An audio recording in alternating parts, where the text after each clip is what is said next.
السؤال مني كيشدوك دارك على السرعه، واش من حقك تقول ليه وريني الرادار، وريني انها السياره ديالي بصح كانت غاديه بسرعه، يعني دليل على السرعه. ملي كيشدوك جدارميه ولا الشرطه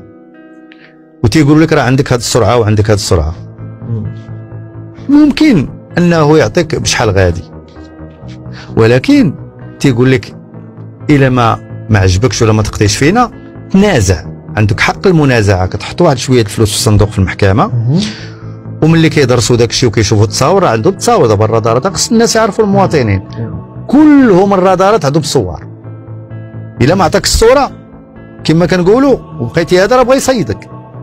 باش نهضروا بلغتهم بلغتهم راه بغا يصيدك، عندك تبقى تهضر وهذا شافك تهضر راه بغا يصيدك. ثانيا يقدر ما يترانجاش معاك، يقدر ما يتصالحش معاك الصلح، مثلا 700 درهم 400 درهم ما يتصالحش معاك، يحيد لك البيرمي ديالك ولا الكارت غريز ديالك الا كان الامر كيتعلق بالمركبه